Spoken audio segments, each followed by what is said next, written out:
और चलिए अगली बड़ी खबर का रुख करते हैं। रूस के समर्थन में नाइजीरिया का बड़ा कदम, डीपीआर और एलपीआर को दे सकता है मान्यता। डीपीआर और एलपीआर को अब तक सिर्फ रूस मानता है आजाद देश।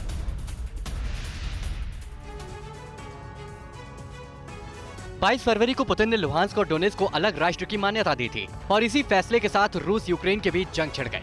रूस लुहांस्क पर कब्जा कर चुका है, लेकिन डोनेत्स्क अभी भी उससे दूर है।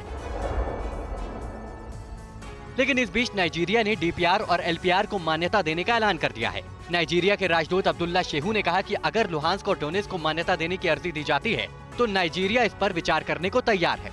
दरअसल रूस और नाइजीरिया के बीच राजनयिक संबंध बहुत मजबूत और पुराने हैं।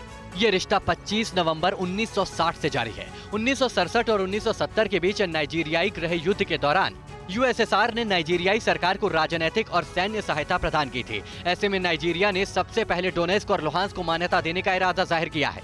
इससे पहले 2014 में डोनबास रिपब्लिक ने सीरिया और नॉर्थ कोरिया को मान्यता दी थी। लुहांस्क और डोनेत्स्क को अलग राष्ट्र की मान्यता देने के फैसले पर अभी दुनिया के किसी देश ने अपनी मुहर नहीं लगाई है। पुतिन के इसी फैसले के बाद रूस पर कड़े आर्थिक प्रतिबंध भी लगाए गए थे। और फिलहाल ब्लैक सी में भले ही रूस का दबदबा है, लेकिन एक्सपर्ट्स की नजर में रूस की नेवी बुरे दौर से गुजर रही है। उनका मानना है कि रूस के पास अब सिर्फ एक एयरक्राफ्ट कैरियर है, वो भी खस्ता हाल है। यूक्रेन के साथ छिड़ी जंग के बीच रूस के एकमात्र एयरक्राफ्ट कैरियर एडमायरल कुज़नेट्सोव की चर्चा हो रही है। 1985 में लॉन्च हुआ ये एयरक्राफ्ट अपनी मारक क्षमता के लिए नहीं बल्कि अपनी खामियों की वजह से चर्चा में रहा है। यही वजह है कि एक्सपर्ट राय दे रहे हैं कि पुतिन इस कबाड़ को बेच दे तो बेहतर होगा। जानकार मानते हैं कि ये एक ऐसा एयरक्राफ्ट है जो आज तक जंग के मैदान में ही नहीं गया और पुतिन इस पर आज भी लाखों डॉलर खर्च कर रहे हैं।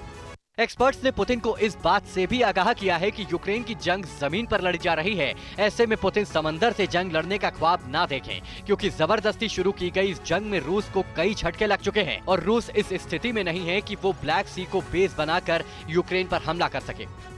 एडमायरल कुज़नेट्सोव एक ऐसा एयरक्राफ्ट है जो अकेले जंग का रुख बदल सकता है, लेकिन बहुत पुराने हो चुके इस एयरक्राफ्ट पर रूस भरोसा नहीं कर सकता, क्योंकि इसकी तैनाती रूस को जोखिम में डाल सकती है। लिहाजा एक्सपर्ट्स राय दे रहे हैं कि इस पुराने जहाज पर पैसा लगाने की बजाय इसे कबाड़ी में बेच दिया जाए तो बेहतर रहेगा।